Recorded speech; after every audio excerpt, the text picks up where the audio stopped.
Good evening, everyone, and welcome to our board meeting for the 23rd of November, 2021.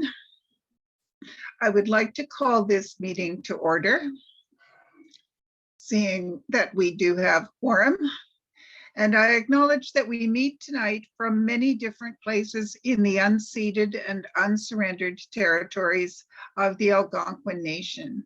We sincerely thank the Algonquin people for hosting us on their land.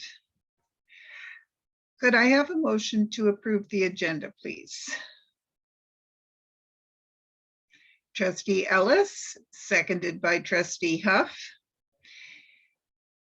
Is there any discussion on the agenda?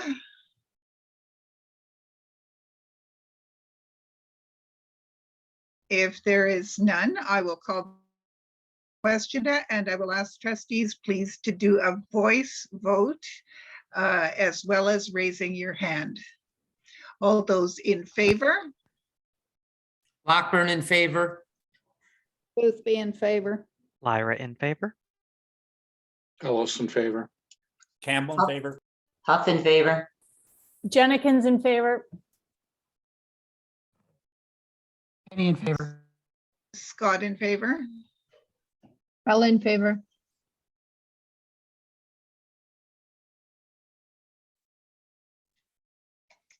And those opposed?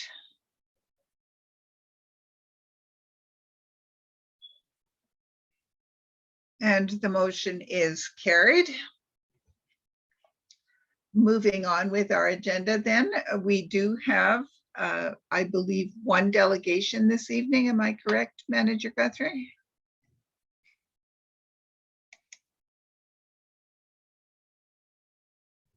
That is correct.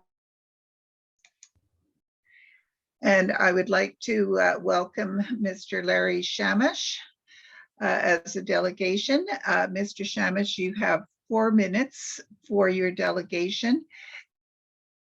And of your time, there's the possibility of up to 3 questions for clarification from trustees, if that works. And I'm hopeful that we will have a timer on the screen as well to help. So please begin when you're ready.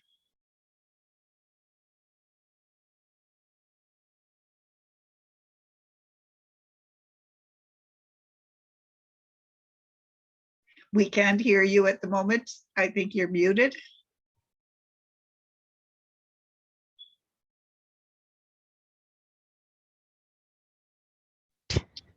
Can you hear me now? We can hear you now. Excellent. So I'm here from Fisher Park School, and I have my co-chair with me here, Chris Watchorn.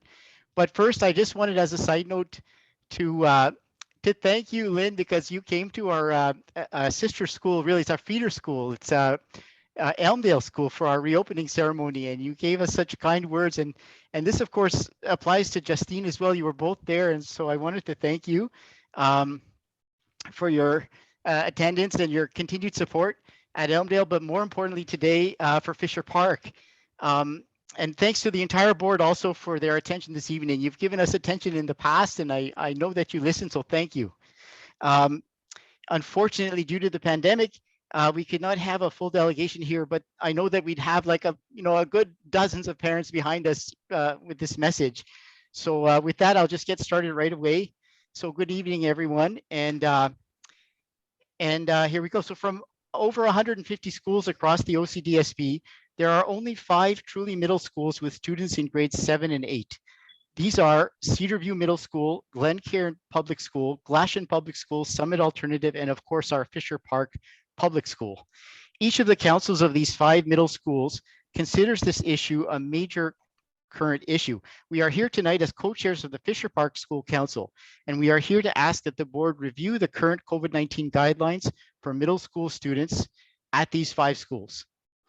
Several parents have also written independently to the board in support of this issue, which you may already be aware of. But this is an organized and formal request to re-examine the board's decision to cohort grades 7 and 8 middle school students during recess and not allowing them to participate in extracurricular school activities. As with the secondary schools, students in grades 7 and 8 are able to fully be to be fully vaccinated, and the vaccination rates have been high. That is, Ottawa vaccination rates for students aged 12 to 17 are over 90% fully vaccinated, according to the OPH.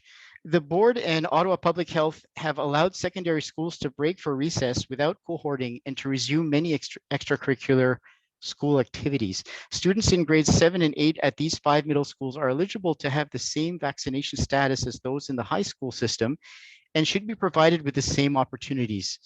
Furthermore, with many students going through developmental changes at this age, these considerations are of particular importance to their mental, emotional, and physical health. We hope that this decision can be re-examined for the start of school after the holiday break that's coming up this January 3rd, 2022. According to Ottawa Public Health, the risk associated with being fully vaccinated, wearing a mask, and being outside are low.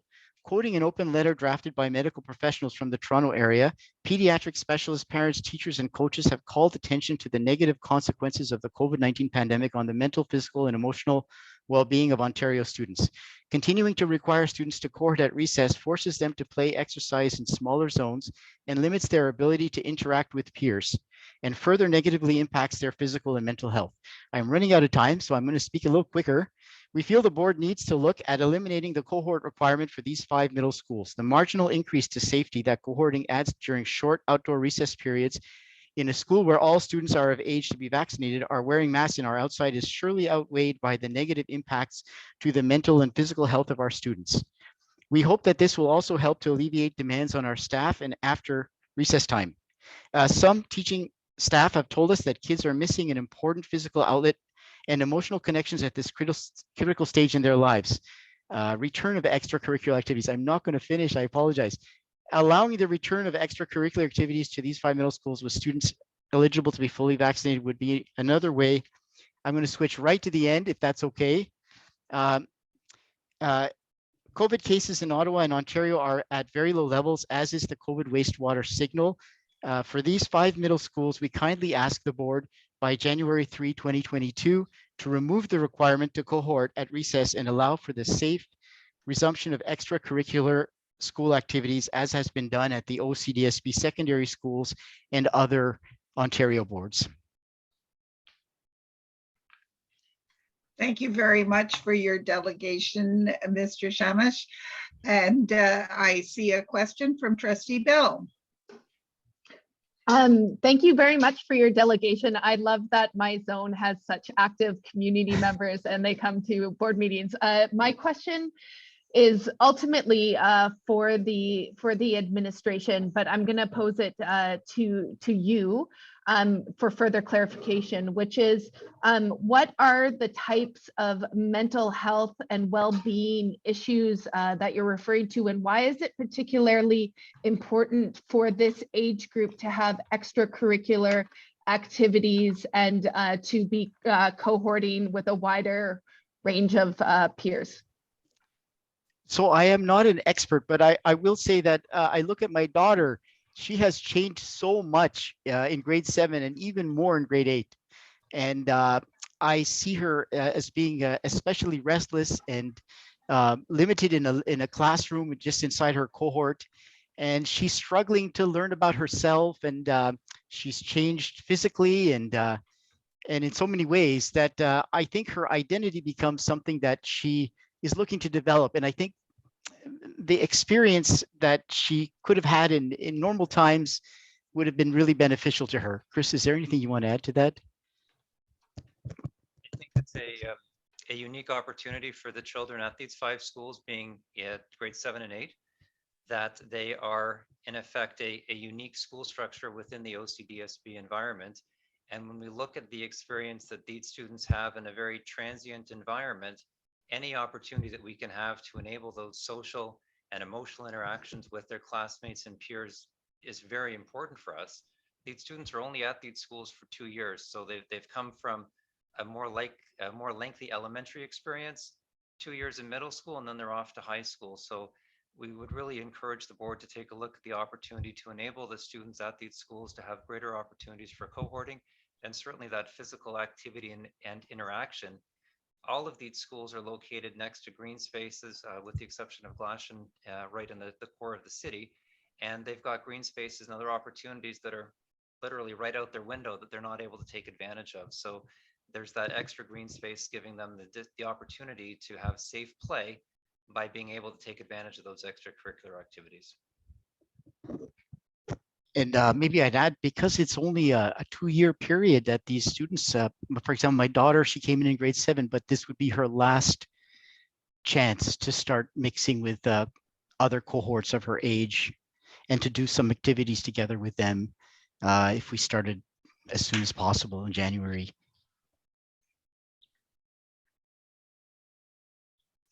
Thank you very much for that.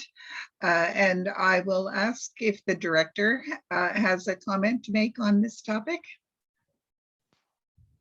Thank you, Chair Scott. I know that Associate Director and myself, we've had discussions about this very piece, and I do know that this is an item that has been raised at a number of provincial tables as well. And so we do recognize the logic to the question that is being asked. So we do continue to work with Ottawa Public Health as well as directives from the ministry around how it is that we might address these very concerns within the parameters of the guidelines that have been given to us. So certainly your concerns, that these are not the first time that we're hearing some of these concerns. And indeed, I heard them directly from a group of students myself.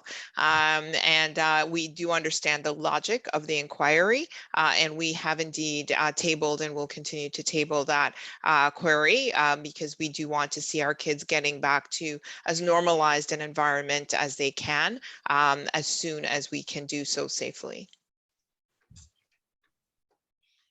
Thank you, Director Williams-Taylor, and thank you very much for coming to our meeting tonight, to Mr. Shamish. It's always good to hear from parents at our schools, so thank you. Thank you. Thank you. Moving on with our agenda then, I would like to turn to Vice Chair Penny for the report from Board in Camera.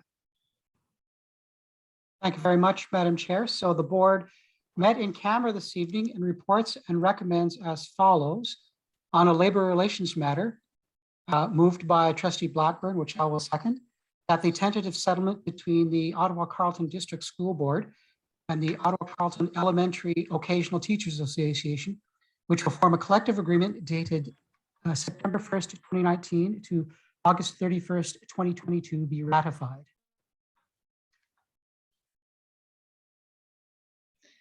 And we have had our discussion on this in camera. It will be a recorded vote, which I am expecting we will be able to do through eScribe. I remind trustees that if you are having any difficulties with the eScribe, please let Manager Guthrie know. And I will ask Manager Guthrie if she could please open the vote on this.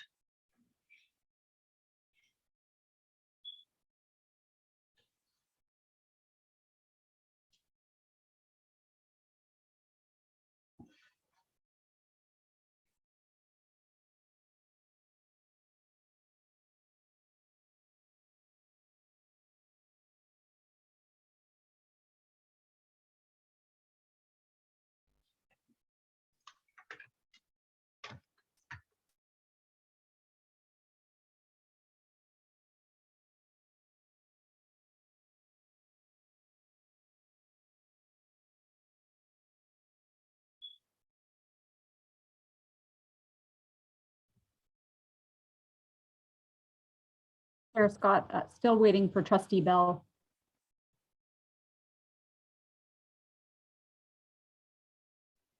Not showing up on my eScribe. I vote in favor.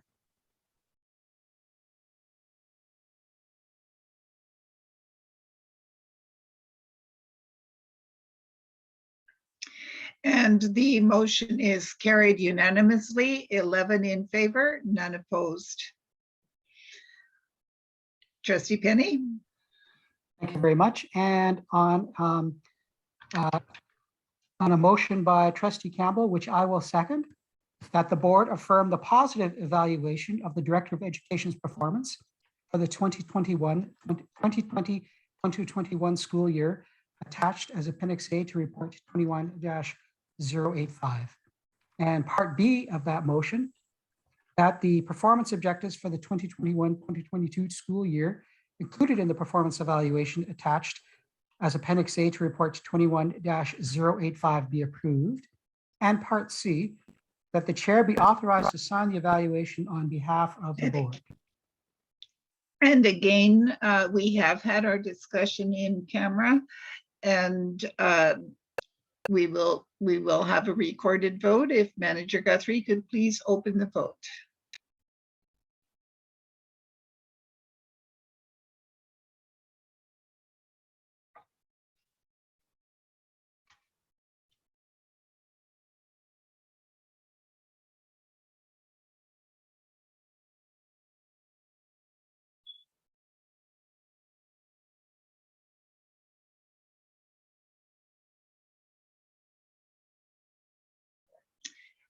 And this motion is also carried unanimously with 11 in favor, none opposed.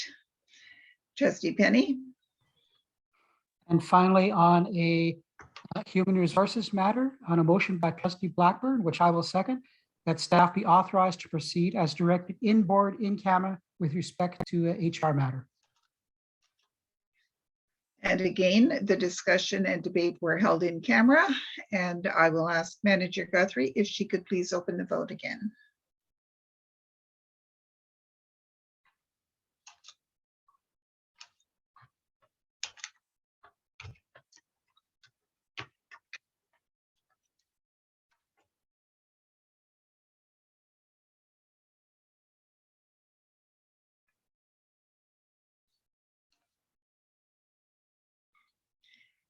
And again, this motion was carried unanimously, 11 in favor, none opposed. Anything further, Trustee Penny? That concludes my in-camera report, Madam Chair. Thank you very much for that. Moving on then, the next item on our agenda is the briefing from the chair of the board. And despite the soggy weather last week, I was very pleased to be able to attend an event last Thursday at the site of our new Stittsville Secondary School to celebrate the progress that is being made on its construction. This is a really important milestone for a community that has worked so hard for so many years to advocate for this school. We were joined by MPP Goldie Gamari, Councillor Glenn Gore, parent advocate Jenny Guth, and members of the Stittsville area school councils for this event. The opening of this high school in September 2023 is enthusiastically anticipated by Stittsville students and their families. And I also have a reminder tonight for students looking ahead to college or university next fall, that now is the time to be focusing on program requirements and application deadlines for pursuing your dreams after you graduate from high school. Information was sent out in last week's parent and student updates, and additional help and support is available in the guidance departments of all of our secondary schools. And that concludes my briefing this evening. Are there any questions? Seeing none, I'll move on then to the briefing from the director, Director Williams-Taylor. Thank you, through you, Chair.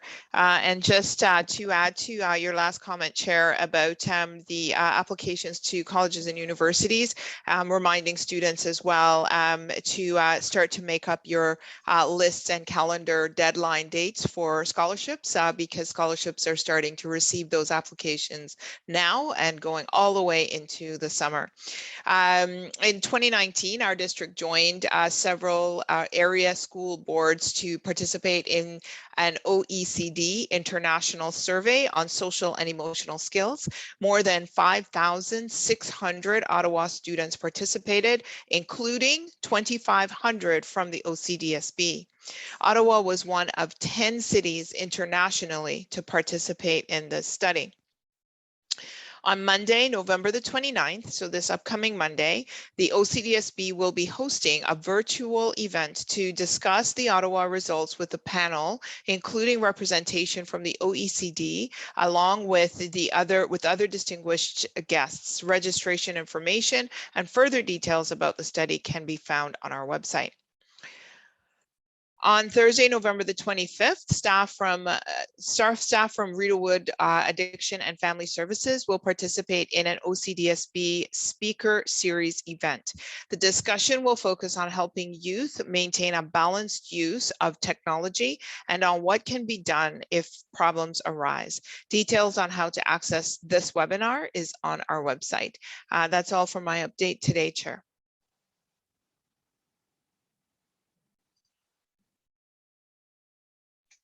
Are there any questions for the director? Seeing none, I think that moves us right along then to the COVID update. Thank you, Chair. And as per usual, we bring some statistics as well as updates pertaining to some of the ministry directives and how it is that we're working with our partners in Ottawa Public Health in bringing these directives about. We also want our communities to recognize that the feedback from our communities and our schools help to inform some of the items that we table in these conversations with public health. Because it is truly a collaborative relationship, and we do have guidance and cooperation that comes from OPH. So at this time, I'd like to turn it to Associate Director Reynolds to take us through some of the key pieces. And I do believe at the end, we do have a comment from Superintendent McCoy as well. So AD Reynolds, over to you. Great, thank you. And through you, Chair, please advance the slide. So we continue to maintain our dashboard as we report daily COVID-19 cases and outbreaks. You can see that we have 43 active cases at the moment, 195 resolved so far, most of which, the vast majority of which are student cases, which is good news. You can see some of the impact of the vaccine policies that have been passed. And as well, you know, I think only previously we had one third party active. It's moved over to resolve cases. So things are going pretty well in that regard. Next slide. But something worth pointing out is, and this won't be a surprise, it's primarily in the elementary sites. Actually, when you compare the cases week over week between this year and last year, overall, the total number of cases is pretty much on par. And in fact, sometimes it's even greater. I know we feel we're moving into the tail end of this pandemic, which hopefully we are. But in schools, you know, the actual active number of cases at any given time is similar to what we saw at this time last year, again, and sometimes higher. The difference is we're not seeing staff cases, and predominantly this is at the elementary level, those students age 5 to 11. So we only have, out of those 43 cases you saw before, only 5 of those are secondary students, which means although all of our administrators are very busy with it, certainly our administrators in elementary schools are seeing a significant increase in workload. The amount of work that they do in support of case management is really quite astounding. All the contact information and class lists and bus lists and cohort lists they have to put together. And especially when you see outbreaks popping up, and we do have more outbreaks now than we have had in the past, again, predominantly these levels. So this reemphasizes the need to cooperate around vaccination, which we'll be talking about a little bit later, but that we need to keep a lot of the safety protocols we have in place, especially in our elementary schools, still very much in place.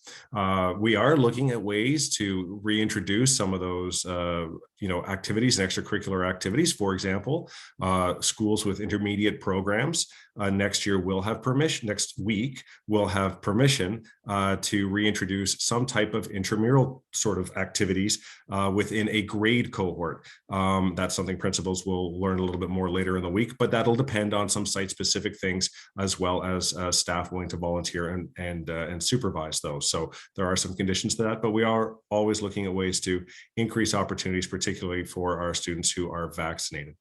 Next slide, please. So the vaccinations for 5 to 11-year-olds are coming quickly, and we've continued to work with OPH in close cooperation to support their vaccine rollout plans. And there are a number of community vaccination clinics that are getting up and running, and I know people are already signing up their children for those opportunities, and some of them are mentioned here. CHEO is offering pediatric clinics for children with medically complex needs. I know parents will be looking for those. And we'll also have, pharmacies providing vaccinations and after-school clinics in designated school communities over the next 4 weeks. So the hope is really that, most parents and those that are able to, that are interested in vaccinating their child, will do so through the sign-in, online registration tool, and sign up and take advantage of the regular clinics or those specialty clinics that they may be better served through. But in some of our school communities, we will be seeing after-school clinics. Next slide, please. And I just want to emphasize that those are really designed those school clinics to support parents and families that are facing, challenges in getting to some of the more common vaccination sites. So the intent is to help bring those after-school clinics into the communities where families face a number of challenges that they may be willing to have their children vaccinated, but it's difficult for them to get to the vaccine. So OPH will try to bring the vaccine closer to them. You may have heard reports that the ministry is providing Ontario schools with rapid antigen screening kits for all students to take home over the winter holiday. That is to happen under the recommendation of the local public health unit. The ministry is in the process, or has in many cases, shipped out test kits for students. These would be kits that include 5 rapid antigen tests that students would self-administer, or their parents would administer over the course of the holiday, just to help with their screening. It wouldn't be reported to anyone. It's voluntary, but whether or not that happens in Ottawa is still to be determined, and those talks are ongoing with our local health unit, but just wanted to make you aware of that in case you were hearing things. So more information to come on that. Next slide, please. Do want to make parents aware of the winter break travel protocols. I'm sure many families are looking forward to traveling internationally, either to visit with family or friends, or simply for a vacation. But parents very much need to be aware that unvaccinated children under the age of 12 who traveled internationally with a fully vaccinated companion are exempt from federal quarantine. However, they are not permitted to attend school or childcare for 14 days following their return. So even though the parents may be vaccinated, even though they're not required to federally quarantine, they are not permitted to attend school for 14 days. So that's a message we really want to make sure our parents receive if they're planning any international travel. Next slide, please.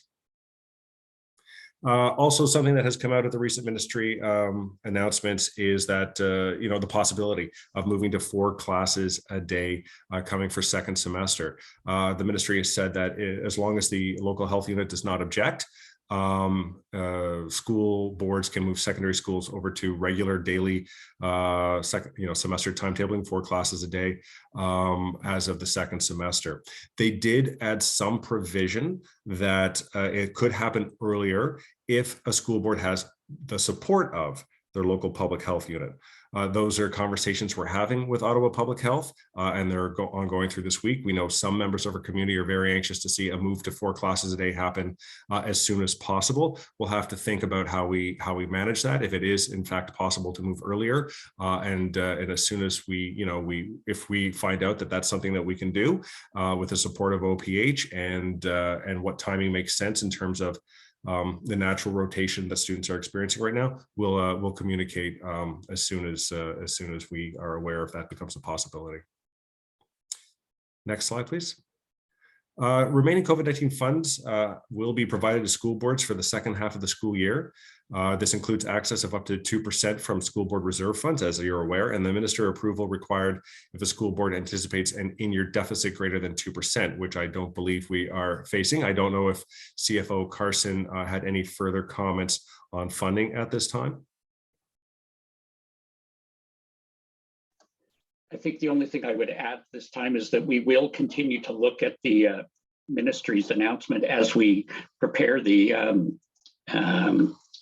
our review of our current status for the revised estimates. We'll factor it in and see what opportunities it provides. In some cases, we had already made commitments as part of the budget, as part of our fall planning on the assumption that we would see the second half. So it isn't entirely new money, and we'll want to sit down and do that analysis. Thank you. Thank you. Next slide. I'll turn things over to Superintendent McCoy. Thank you, AD Reynolds. So we are continuing to implement the COVID-19 vaccination protocol that was developed in response to board motion. We have had a very successful employee vaccine campaign. Over 96% of our employees are fully vaccinated. We continue to have roughly the same number of employees who are on leave without pay. It's not exactly the same employees because we have had some who were on leave without pay who have since been vaccinated. However, we continue to have employees who, for example, are returning from leave and who are not yet been vaccinated. We are also mindful of the change that was implemented by the National Advisory Council on Immunization with regard to the recommended time frame between the first and second dose. It was extended recently so that the optimal period now is 8 weeks. And so employees who met our timeline or who have since been partially vaccinated, we are monitoring the time frame, and so providing some additional time for employees to receive their second dose in compliance with those revised recommendations, and are continuing to monitor that. Next slide. We're happy to take any questions that the board might have.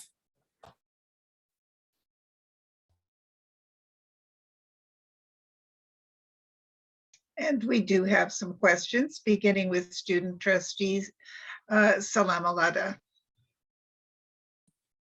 So good evening. Thank you so much for the update. It's very appreciated. In terms of the return to a normal semester, I do know that we are, as of the second semester, we are like advised to go back. After talking to a couple of students, there's a lot of hesitancy to switch back in the middle of a semester, especially because a lot of students are hoping to finish off their semester. So I was wondering if finish off their semester before returning to a normal one to avoid having some kind of like drastic change right in the middle. So I was wondering if there would be consultation with students as well before this decision is made. Thank you. Director. Oh. Associate Director, go ahead. Thank you. Sorry, I was anxious to answer. I jumped the gun. Thanks for the question and the input, and it's good to hear those things. At this time, we don't have a plan for a formal consultation process, but we will be working with our principals. So certainly, students are and I'm hoping that they are engaging in conversations with their student leaders and their students on a daily basis. But students with opinions would be encouraged to share those with their principals. Even if we do have permission to implement such a change, at this time, it would not be our intention to do it in the very short future. And we would also want to do it at a time that ends a normal rotation of either the 2 weeks or the 4 weeks for a year-long school, so that trying to achieve as much of a balance as possible. But I really do appreciate the feedback regarding waiting to the second semester. No worries. Thank you for answering my question. Thank you. And moving on then to Trustee Lyra. So a couple of quick questions. 96.55% is how many raw what's the raw number of unvaccinated staff that we have?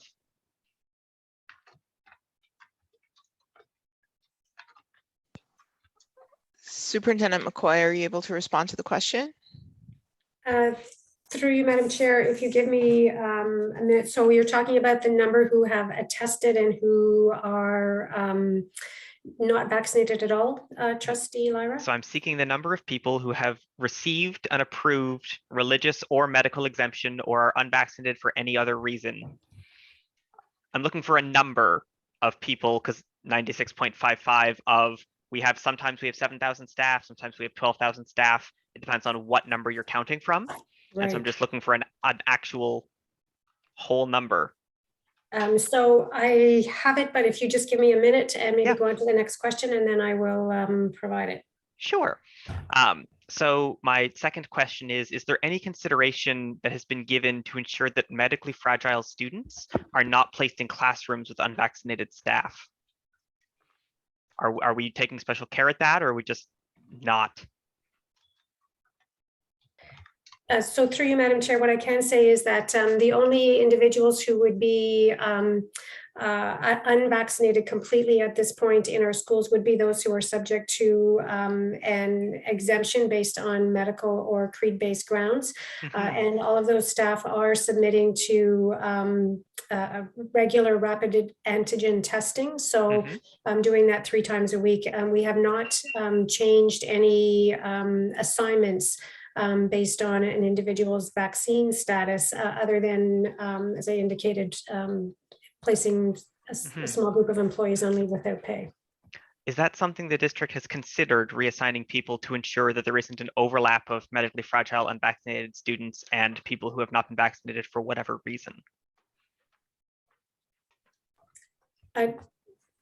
Through you, Madam Chair, it's not something that we've contemplated at this time. And I think in part, again, recognizing that those who are in schools right now are there based on human rights grounds. And so I think we would need to explore it further in terms of whether or not arbitrarily or forcing out a change in assignment could also run afoul of those individuals in terms of their human rights protections.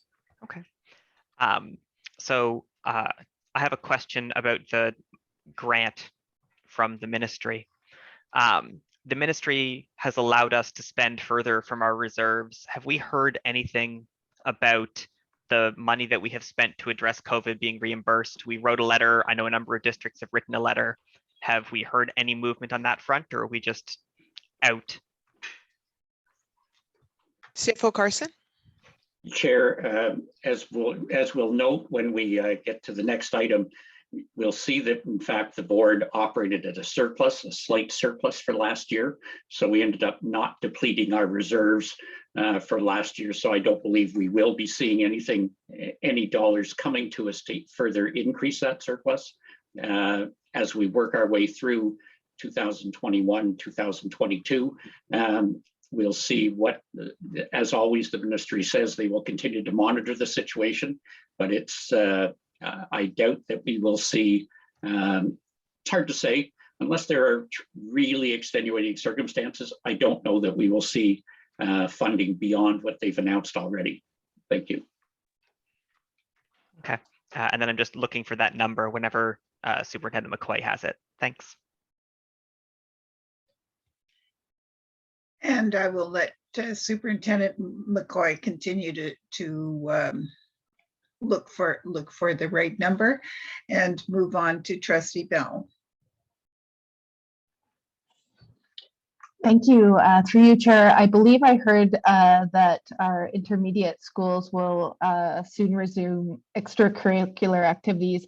So my question is somewhat regarding the delegation we heard tonight. Is it within our jurisdiction with OPH advice or guidance to determine that we no longer have to follow the cohorting rules of elementary schools in our middle schools, or the rules that have been outlined for extracurriculars and so on? My question is, can it fall within our jurisdiction as Board of Trustees or as a board to change those and open them up in the middle grades? Thanks. And I will look to Associate Director Reynolds. Thanks. So, we strive to work cooperatively whenever we can. Obviously, with public health, we want to, we respect their expertise, and they've served us very well. The move to introduce intramural activities where possible in schools is done in concert and cooperation with Ottawa Public Health. They've provided some suggestions that we'll incorporate to ensure that it continues to be safe and we don't see students inadvertently identified as high-risk contacts and forced to be home and things of that nature. So that's our primary, one of our primary concerns, making sure the students are able to attend school on a daily basis. In terms of recess, because it's impossible or very challenging to have a record of who's in contact with whom, there are real concerns around inadvertently high numbers of people identified as potential high-risk contacts and being home for several days, especially those who are unvaccinated. And so there's still a reluctance at this time to open up mixing of cohorts at recess, but it's something that we are discussing and working on. So we may get some good news there. Typically decisions around lunchtime activities, recess, those are staff decisions, operational decisions, but a board of trustees can obviously pass whichever motions they seem fit. But I think it's well in hand and it's progressing in the right direction. So, I think we'll continue to work cooperatively with Ottawa Public Health, and we'll start to see more opportunities open up for our 7 and 8 students in all of our schools, not just the actual middle schools. This would be our 7s to 12s and our K to 8s as well. Trustee Bell? Thank you so much. My point of clarification, sorry, I wasn't clear on this. I was wondering what falls within the provincial jurisdiction around these parameters that we're setting versus what falls within the board's jurisdiction.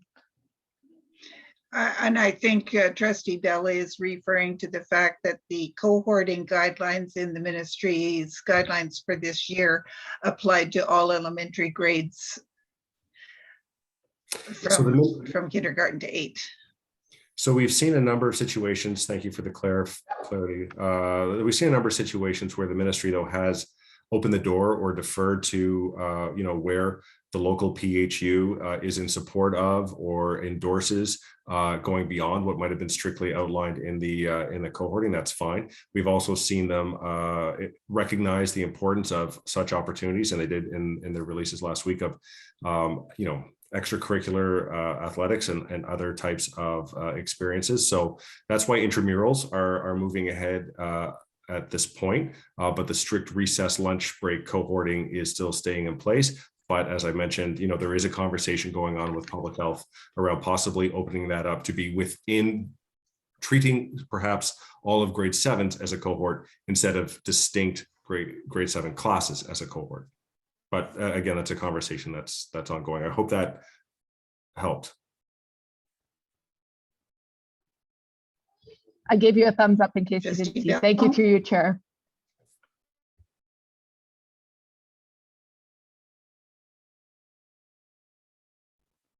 Thank you. And I believe Lyra's question.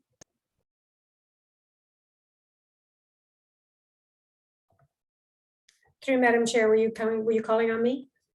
Yes. Yes. Okay. So I have checked, and at this point we have about 245 employees who are either partially vaccinated, who have been approved for an exemption, or who have attested to not being fully vaccinated. So of that group, 75 of the roughly 250 are partially vaccinated, and roughly 35 have been approved for an exemption.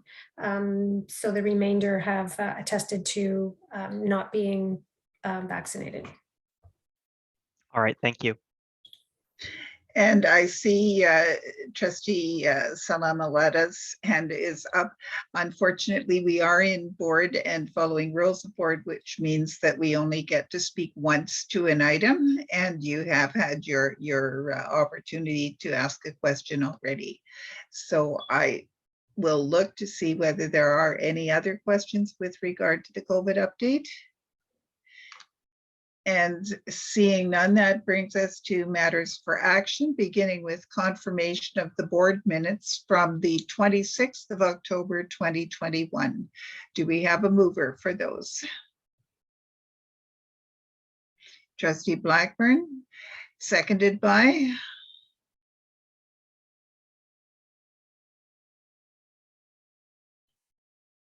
Trustee Campbell, thank you. And are there any errors or omissions in the minutes from the 26th of October? If not, could we have a voice vote on confirming these minutes? All those in favor? Lyra in favor. Huff in favor. Ellis in Fisher in favor. favor. Blackburn in favor. Jennings in favor. Campbell in favor. Boothby in favor. Scott in favor. Any in Bell in favor.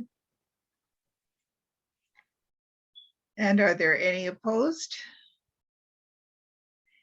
And I believe the motion is carried.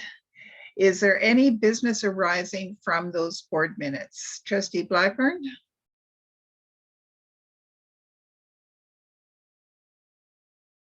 Oh, your hand was still up, okay. If there is no business arising, then we move on to receipt of the Committee of the Whole reports, beginning with the report from Special Committee of the Whole on 26th of October, 2021. Trustee Penny.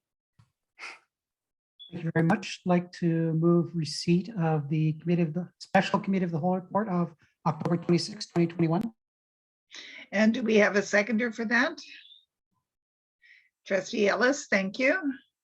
Are there any errors or omissions in this report? If there are none, I will call the question on receipt of the report. A voice vote again, please. All those in favor? Lyra in favor. Huff in favor. Campbell in favor. Ellis in Blackburn in favor. Boothby in favor. Bell in Jennings- favor. Jennings in favor. Any in favor? Fisher in favor. Scott in favor. And are there any opposed? And seeing none opposed, the report from the Committee of the Whole special meeting on the 26th of October is received. Trustee Penny, anything additional from that report? Not from that report, but if you're talking about the Committee of the Whole, No, I'm still talking about the Special Committee of the Whole. There were no recommendations? there were no recommendations, Madam Chair. Thank you. Moving on then to the report from Committee of the Whole on the 9th of November, 2021. Trustee Penny?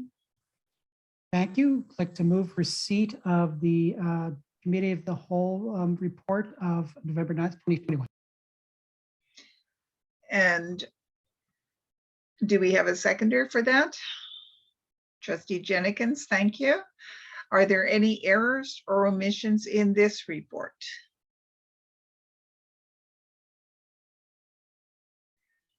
Seeing none, I will call the question then on receipt of the report. All those in favor, again, a voice vote, please. Campbell in favor. Huff in favor. Lyra in favor. Ellis in favor. Blackburn in favor. Boothby in favor.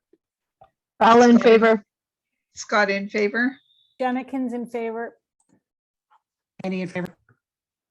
Fisher in favor. And is there anyone opposed?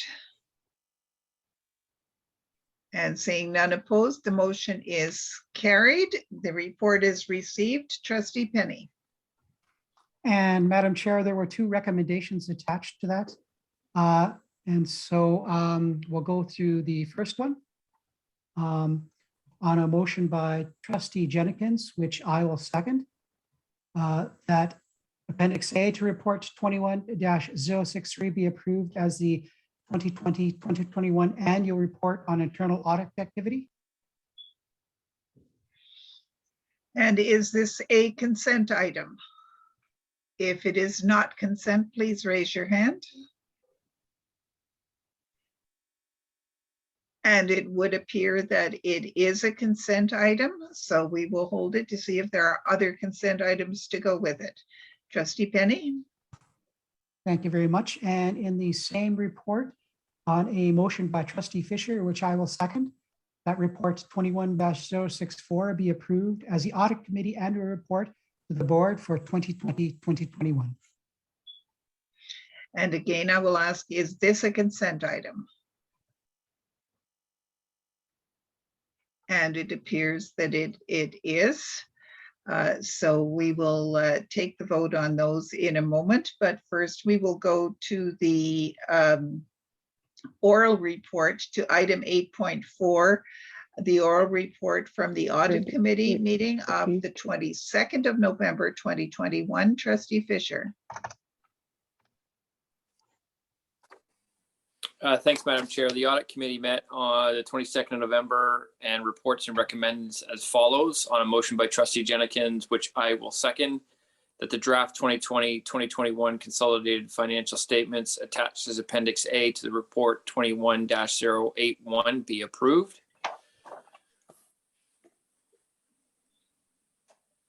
And I will ask if this is a consent item.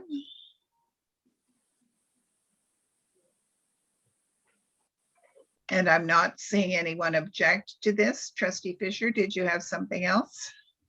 I think before we take the vote on it, we wanted to give the CFO and our external auditors from Kpmg an opportunity just to say a few words about the consolidated financial statements for the committee's, for the board's benefit. And so through you, I'll turn it over to CFO and the Kpmg external auditors. Thank you, and I would like to welcome Ms. Rebecca Prophet from Kpmg, who has joined our meeting this evening. I will go first to CFO Carson. Thank you, Chair. And our financial statements procedurally are often an issue in that the timelines to get them approved mean that we quite often are getting them to Audit Committee, and Audit Committee, of course, reviews them in detail, but a full written report can't be provided to the board. Tonight, I just wanted to highlight some of the issues that are discussed in the report that went to Audit Committee, which I believe members of the board have received, and just to highlight that for you. First of all, I do want to, again, apologize for the delay in the completion of the statements. In some ways, this year was more difficult than the previous year in getting the work done, not so much because of the remote work, but the ministry did provide a number of special purpose grants for us, which meant that it took more than the usual amount of analysis and work to make sure that we were optimizing our use of those grants and protecting our own surplus. Secondly, there were some, again, due to the changes in quadmestering last year and the calculation of student enrollment, it took us longer than normal to quantify our final revenue, which generates revenue. It also then meant that we were delayed in getting some of that information to Kpmg. Having said that, though, I do want to acknowledge the contributions of all of our staff throughout the district that worked throughout September, October, and November to get these statements ready for you. But I especially want to acknowledge three of my colleagues that are here this evening. Kevin Gardner, our Manager of Financial Services, who you're all acquainted with, and additionally, the two staff who lead the process within the Finance Department, Ms. Terry Adamthwaite and Ms. Kim LeBrun. I can't say enough about their persistence and consistency in making sure that we got this done, got the information we required. One thing I would point out, these are what we call the board's consolidated financial statements. It's always important to highlight the fact that these are actually prepared in accordance with what we call generally accepted accounting principles. That means that it includes a number of items that are not handled on a purely cash basis. That is, it includes accruals for things that we've incurred a cost for, but may not yet have actually laid out dollars. And so when you look at those consolidated financial statements, you will see larger numbers, and in some cases different numbers than what you see in what we call the compliance financial statements.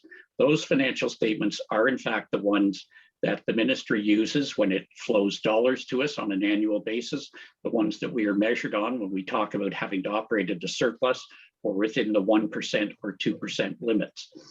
This year, I am pleased to say that the consolidated financial statements reflect a result of a surplus of approximately $11 million. That is substantially better than we had anticipated. on a non-consolidated basis, on a compliance basis, we actually achieved a small surplus of about 5.6 million. In the materials we provided to Audit Committee, we did identify a number of the factors that contributed to that better than we had anticipated financial performance. Included in there are the additional dollars that we received from the province, whether it was the enrollment stabilization grant, which funded us basically to provide additional funding to cover dollars we lost because of reduced enrollment, as well as the various dollars and grants that were provided to us, whether they were for additional staff to support smaller class sizes, the purchase of HEPA filters, the purchase of Chromebooks and technology. As a result, the board will enter the current fiscal year in a much better financial position than we anticipated. In fact, it means that we will have an accumulated surplus of that is available for compliance of about $35 million, where we had anticipated a much smaller number facing us. I think I would like to say that we recognized when staff recommended and the board approved the 2021 budget, that there was risk involved. We had budgeted for a large deficit in excess of $17 million, recognizing that those were the measures we need to put in place if in fact we were going to maximize our chances of a smooth school year. As it turned out, a number of factors contributed to savings. As when schools had to be closed again during the year, obviously we incurred very large savings in transportation, some of which were clawed back from the province, but not that much of it. We also saw reductions in a number of costs across the board, whether it was in staffing or staff replacement. And again, those were documented in the discussion last night. I think it's safe to say we had a pretty healthy discussion. So I do believe the board is well positioned. We are satisfied that the financial statements we prepared do reflect our financial situation, and the director and I are prepared to sign them on behalf of the board, because as you know, the financial statements, the assumptions therein are the responsibility of the OCDSB, and they are management's responsibility. With that, I would like to ask Ms. Prophet to just briefly run through the audit report for this year. Mr. Clayton sends his regrets, but did have a family obligation to attend to. And so without further ado, Rebecca, over to you, please. Thank you so much. I first just wanted to say a thank you to CFO Carson and the team for their efforts this year. The impact of COVID-19 on operations certainly was felt, and I just sincerely thank them for the time to work through those changes and provide the final reconciled numbers and provide the audit working papers to us. We are happy to report that the auditor's report presented is the clean, unmodified opinion that you would want. No issues or concerns or reservations expressed in that auditor's opinion. We had the fulsome review of the results with the audit committee earlier this week and thank that committee for their efforts in examining the financial statements and the results of our audit in detail. So with that, a sincere thank you and that clean, unqualified audit opinion. Thank you both for those remarks. I am sure that if there are any questions from trustees following, that they can be directed to Mr. Carson, to CFO Carson, and I know that we will get answers, but there certainly was a very healthy discussion at Audit Committee last night. So is there anything further from your report, Trustee Fisher? Or does that conclude your report? That concludes my report. Thank you, Madam Chair. Thank you. In that case, we have three recommendations, which have been deemed to be consent items. And I would like to ask Manager Guthrie if she could please open the vote on all three of those recommendations so that we can do a recorded vote. Through you, Madam Chair, if with your indulgence, I would open the vote for the last motion as stated by Trustee Fisher, and then record the similar voting pattern for the other two. If that's what works for you with the scribe, that's what we shall do.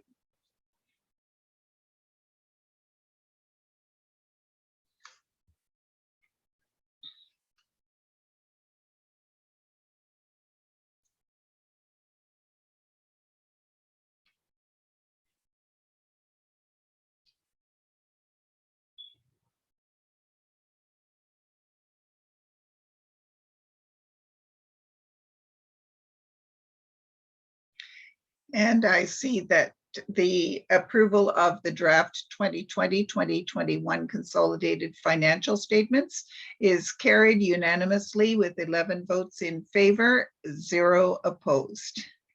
Thank you very much for that. And now we move on to the other vote.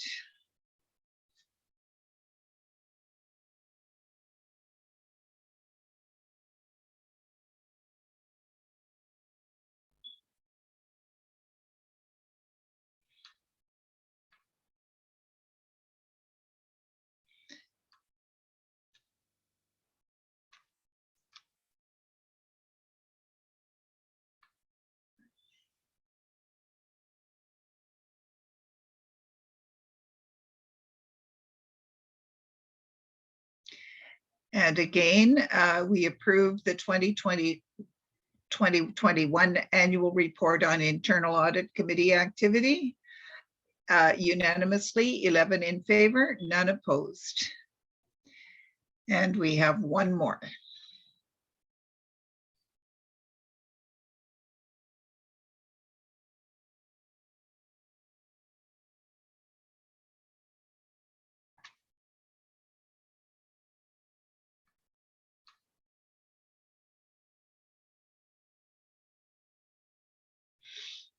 And we also have unanimously approved the Audit Committee Annual Report for 2020-2021, 11 in favor and none opposed. Thank you, Manager Guthrie. And we have no non-consent items to deal with, so that brings us to matters for discussion. Beginning with item 9.1 on our agenda, report 21-094, update on valuing staff voices, equity and engagement survey. Madam Director. Thank you, through you, Madam Chair. We're very pleased to bring this report forward this evening. As we know that we have been having multiple discussions about the importance of voice and identity and how it informs our work around equity, inclusion, and human rights. We have brought a number of student-based reports forward, and this report is based on now our staff because our staff identity and our staff voice is equally important to us and informs some of the decisions that we make. I would like to call trustees' attention and the public's attention to the fact that this is reflective of a commitment that was identified in our strategic actions within the strategic plan, but also identified as a part of the roadmap and the work that we're doing and committed to doing around identity and engagement that has been outlined in the strategic plan for equity, inclusion, and human rights, fondly referred to in the OCDSB as the roadmap. And so at this point, I would like to turn it to Superintendent McCoy, who will take us through the update on this item and open space for our trustees to engage in conversation and questions. But before I do, I'd like to thank Superintendent McCoy and her team for engaging in this work because it was quite a robust effort and certainly draw a lot of leadership from the partners that she engaged with on this work. So now over to you, Superintendent McCoy, please. Thank you, Director, and through you, Madam Chair. I did want to follow up in terms of what the Director was saying about this being a team effort, and I want to start by acknowledging and thanking in particular Halsey and Joseph Klost, a strategic business analyst who really served as the project manager on this project. As well as the contributions of the project team that was in place and represented multiple central departments, and our steering committee who provided advice and guidance throughout the project, and of course our third-party partner, Workforce Science Associates, who we engaged and partnered with to both manage the administration of the survey and to provide us with their initial findings and recommendations. So I would like to spend a few minutes just highlighting the information that was presented in report 21-094, as well as the appendix, but we'll try to be brief so that we leave opportunity for questions and discussions among the board. Next slide, please. As the Director indicated, this work was aligned with our strategic priorities, and in particular our commitment to equity and creating a culture of care, and also was outlined in our roadmap. One of the first priorities we set for ourselves was ensuring that we understood clearly and were able to articulate the why of the project, so establishing the organizational objectives for the survey. In particular, we wanted to obtain an organizational and demographic profile of our employees. We wanted to understand better some of the barriers that our employees are facing in the workplace and in the hiring and promotion process. We wanted to get an overall measurement or baseline of engagement of our employees and understand what is driving engagement in our workplace. This represented the first time that we surveyed our employees with respect to engagement in particular, and so represents a baseline in terms of level of engagement. And we wanted to be able to identify one or two critical elements that we would be able to focus on in terms of what would have an impact in terms of improving the level of engagement among our employees. So just to review, next slide, please. Next slide. Sorry. So just to review the key project milestones, we started the project launch in September of 2020, and then through the fall facilitated focus groups of employees, which we felt was an important step in terms of providing pre-survey information. The focus groups specifically asked employees to engage in facilitated discussions about identity and the importance of identity in the workplace. In early March, we were at a point where we were ready to survey to pilot the survey, and then the survey was actually launched at the end of March and was left open for a month. So the survey closed at the end of April of 2021. We spent the next few weeks working with WSA in terms of analyzing and receiving the results, and made a presentation to Directors Executive Council at the end of June. At the same time, we shared preliminary results with all staff as part of an all-employee communication. Through this fall, we have been engaged in communicating with different representatives who we have termed our champions. And I've conducted a couple of sessions with them to start to translate these survey results into specific actions and to help to drive the work forward. And that brings us to our presentation this evening to the board. Next slide, please. As indicated, we held focus groups last fall in which we asked employees to engage about the importance of identity in the workplace. The focus group themes helped to inform the survey item design and provided contextual information for us. It also provides an additional data source that we use to test the reliability of the survey results and to determine whether there were any common themes. And so these were the themes that emerged from the pre-survey focus groups and which have also emerged through the results in the survey. So emphasize the importance of identity, the importance of representation and language, also the impact of workplace culture, the processes and protocols that we have in place, including with regard to our hiring and promotion processes in particular, and the desire for action, accountability, and signs of change and impact. Next slide, please. So in terms of the survey itself, I'm just going to start by highlighting the results. Almost 4,000 employees responded to the survey, which represents approximately 1/3 of our total employee population, including permanent and casual staff. So all employees, regardless of status, were invited to participate in the survey. What we found was that survey participation varied widely among different employee groups, with a high of about 2/3 of our principals and vice principals participating, close to half of our union exempt staff and our secondary teachers participating, but low participation among our casual and occasional teacher groups.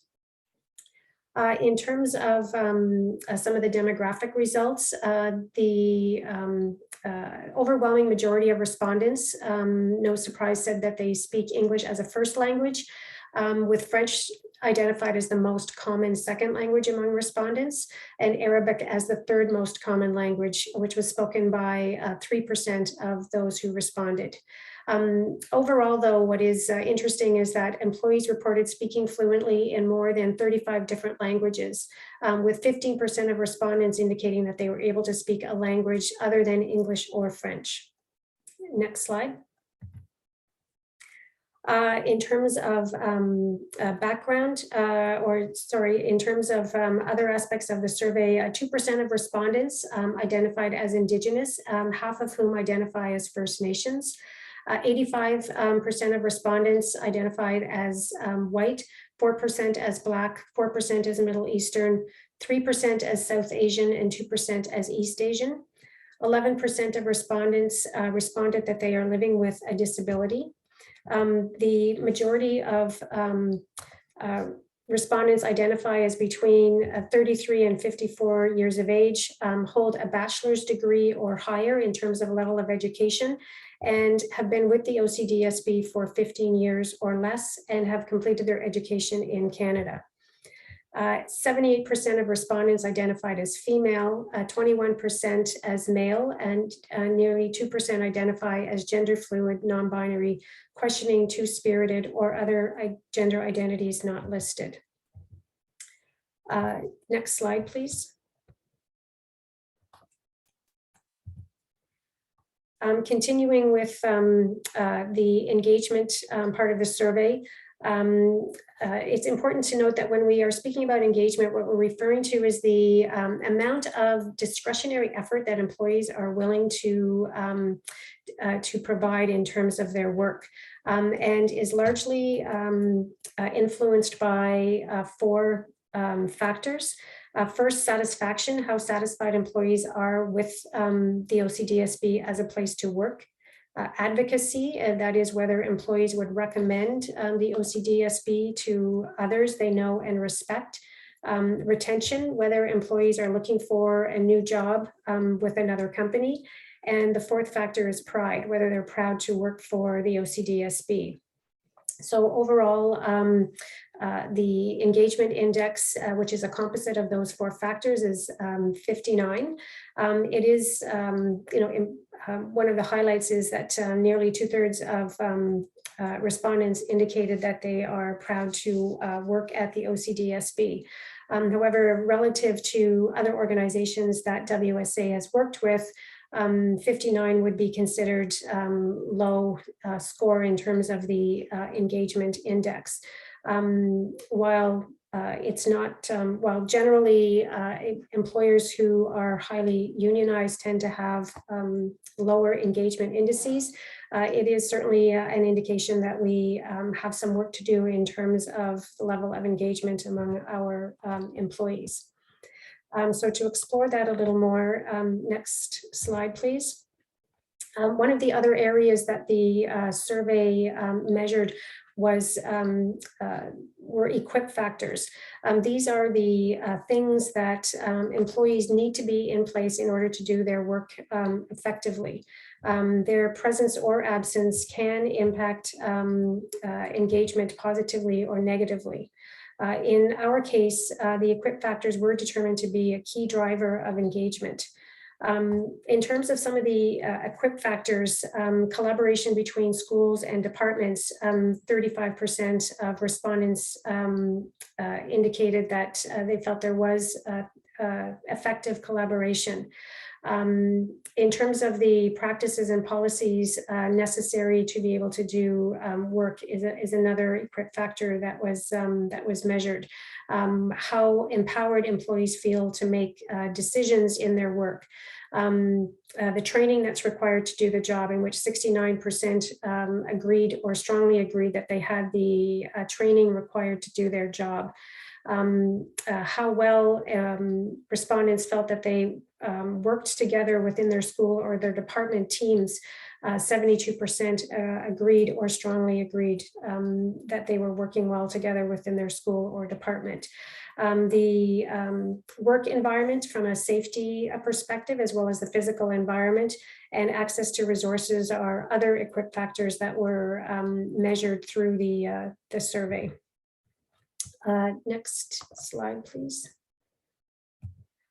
So based on the results, WSA identified key drivers, both in terms of areas where we need to focus in terms of improvement, as well as areas of strength. So the key drivers are determined using a correlation analysis. Each of the survey items, or each survey question in terms of the engagement portion of the survey, is correlated against the employee engagement index in order to determine what the key drivers are. Key drivers, as I said, can be high or low scoring. Those that are high scoring should be maintained. And among this list, those areas were employees feeling valued and respected, as well as a sense of belonging. Whereas other areas identify likely areas for improvement. And those areas would include trust in leadership, as well as the equip factors and connection to future vision. The four areas that WSA identified specifically for us in terms of focusing our efforts in terms of having the greatest impact on improving engagement are the following. So trust in leadership, safety and sense of safety, future vision, and communication, and the importance of ensuring that we are continually communicating not only the results of the survey, but also the efforts that are being undertaken as a result of the survey, in terms of ensuring that employees who took the time to respond are aware of the work or the impact that is resulting from having completed the survey. Next slide, please. The other highlights, we, as indicated in the objectives earlier, wanted to gather information in terms of our employees' experience in terms of racism, stereotyping, harassment, and discrimination in the workplace. And 29% of respondents reported that they had experienced some form of this in the workplace. And 11% of respondents reported having experienced racism, stereotyping, and discrimination in the hiring and promotion practices. And as a follow-up question, those who responded affirmatively were asked to identify what some of the contributing factors were, and other as a reason was the most identified, but some of these specific areas were age, sex, and race as being contributing factors. Next slide, please. So it is important now that we think about what are the next steps now that we have this data, baseline data and other data to help inform our work moving forward. I should say that as we embarked on the survey, in the fall of September 2020, there were a number of things that that we had to consider as we moved forward. Certainly, the impact of the pandemic from a timing perspective, what impact it would have not only on our ability to actually develop and administer the survey, given everything that was going on, some of the uncertainties that we were experiencing at the time, what, if any, impact it might have on the participation rate. We were surveying staff. We did survey staff several times over the course of last year, you'll recall, through Thought Exchange. And so was there a risk that there would be survey fatigue? We had a number of staff who were working remotely, and so what impact would that have in terms of our ability to engage them, and what impact would it have on the results of the survey? The other factor that we considered was whether or not combining the collection of identity-based data and the collection of engagement data would impact. We felt it was important to collect this data together so that we would be able to disaggregate it based on different aspects of identity, different organizational demographics in terms of levels of engagement among employee groups. And so we are able to do that with some cautions, of course.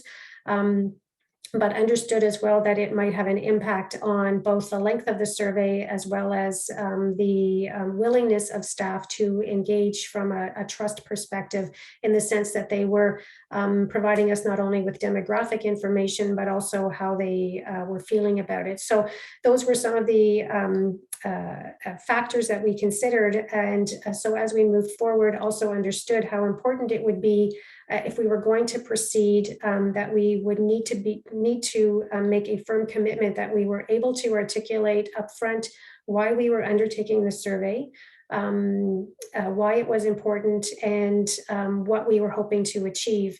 And then once we completed the survey, how important it would be to ensure that we were taking action and ensuring that staff was aware and could see that we were taking action based on the results. So in terms of the next steps, we're still engaged in the process of communicating results and working with communications on the development of some communication tools. So as I said, we did provide preliminary results at the end of June to staff. We have presented the information to our Federation partners, to senior staff, and to other representative employees in the organization, working with communications on developing infographics, short videos, and plan to hold additional in-person meetings to share and communicate the results.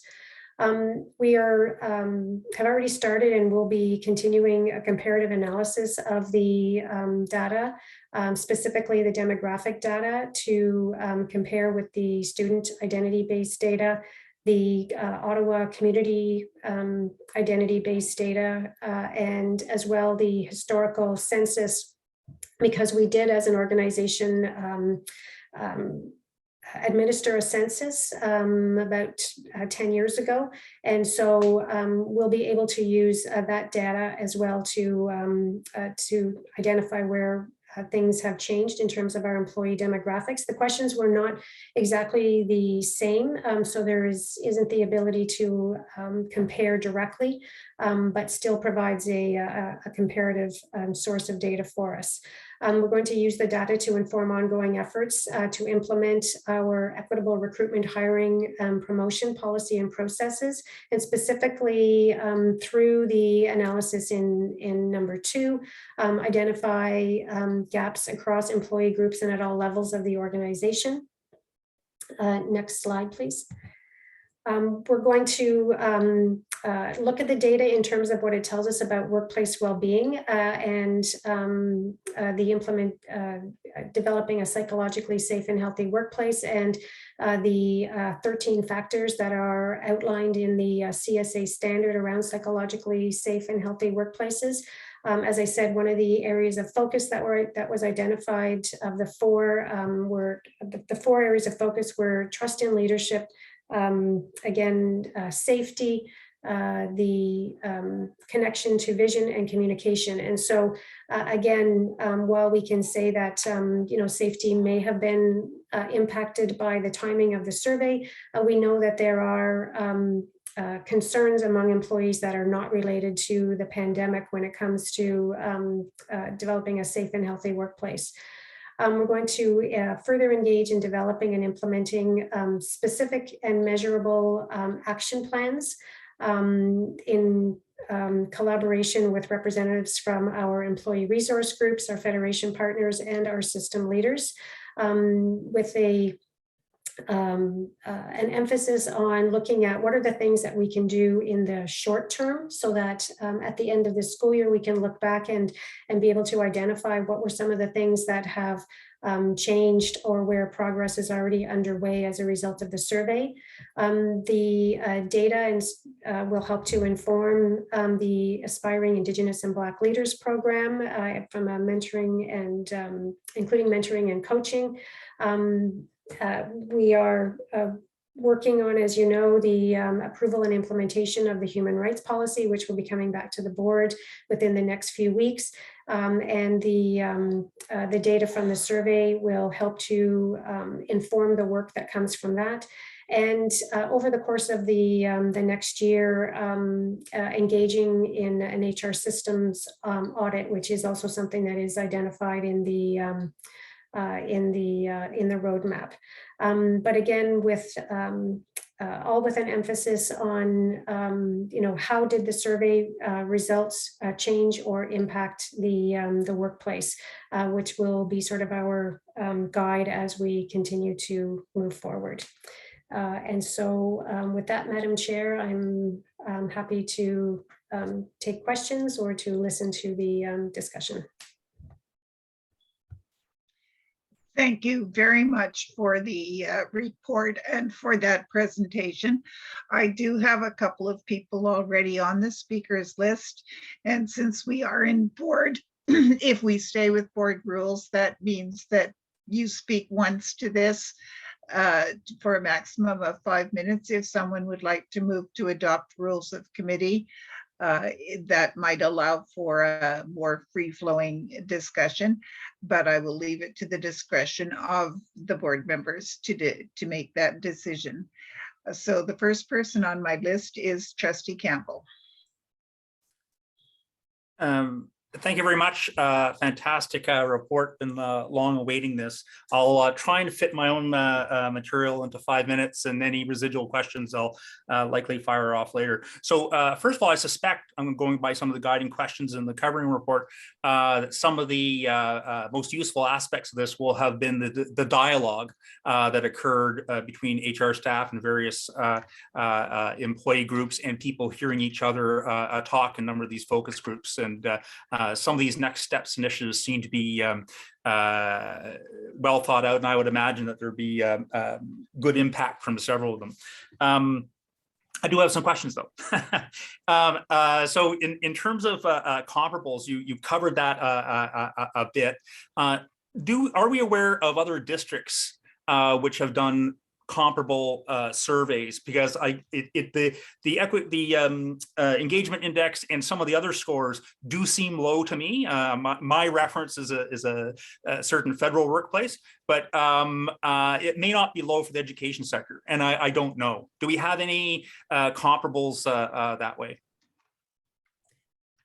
Through you, Madam Chair, we don't have any exact comparables in terms of the engagement data. We know that other boards have engaged in both the collection of identity-based data and the collection of different kinds of engagement data, but none that was exact, and so it is difficult to get comparables, unfortunately. And so what we can look at is sort of generally across a number of industries, but understanding that it's not as valuable as if it was directly comparable, but certainly provides some baseline data for us, and hopefully we will undertake to do this again.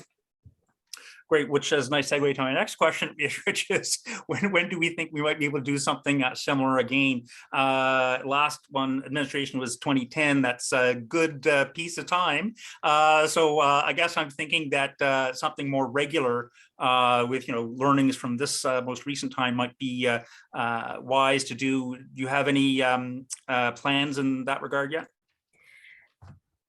At this point, we haven't made any determinations. I think to some extent, at least, and again, I think that one of the questions that we'll need to answer next time is whether or not we proceed in the same way in terms of collecting both the identity-based data and the engagement data at the same time, or whether we separate those and offer them at different times and then have a longer cycle where we bring them back together. Because we do know that from some of the feedback we got that some employees were reticent to participate because of combining those two things. But one of the other questions is, in terms of the student data and what the cycle will be there, and whether it makes sense to mirror that cycle in terms of the collection of the employee identity-based data. The other thing that we have talked about is whether or not on a more frequent basis we administer what might be pulse surveys. So just to focus on particular areas that will allow us to dig a little deeper. So for example, in one of the 4 areas that were identified, trust in leadership or safety, just to get a sense of whether or not we're making progress. And so that's another option, but it is certainly something that we will be thinking about as we move forward and trying to put some certainty around so that it isn't another decade before we do another survey like this. Yeah, thank you. I would hope. Thank you. So I know that StatsCan, for instance, will do every number of years. They'll do a big householder survey, and they'll do smaller ones in between. It would be nice, perhaps, to get some of the survey stuff out, perhaps timed with the strat plan. So people can see perhaps the impact of strats plans, maybe the midway point and maybe towards the end or something like that. Just an idea to put out there. Question, a couple times on the covering report, and I believe also in the appendix, refers to how this has provided us with a, I'm paraphrasing a bit, with a demographic profile of the OCDSB.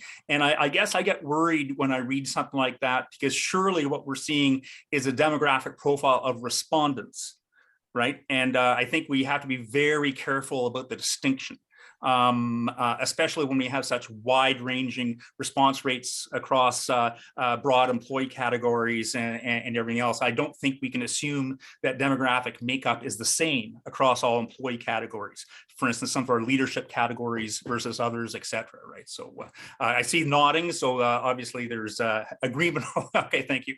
I just think we have to be very careful about that terminology. But which leads me to, I guess, a next question, which is, I'm seeing a couple disaggregations in terms of barriers, but I'm not seeing other disaggregations in terms of ethnicity and race by major occupational category and other.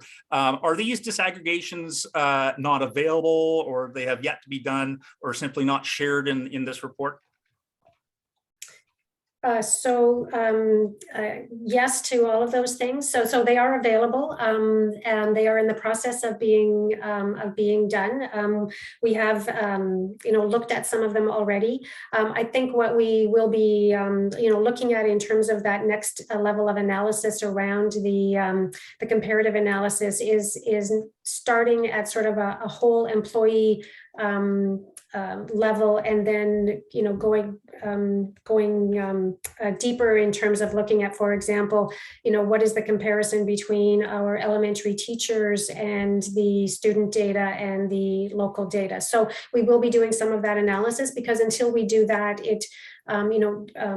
that's what really will help us in terms of, for example, developing strategies around recruitment, hiring, in terms of where are the gaps and where are the areas that we really need to focus on as an organization, so that information is available. Just as we've also started looking at the differences in terms of level of engagement among different employee groups, and one of the cautions that WSA provided to us is, whether or not those are meaningful distinctions, again, recognizing the different level of participation. And while they can be informative, we need to be careful about relying on them too much, unless there is a significant, differential across different employee groups or different identities.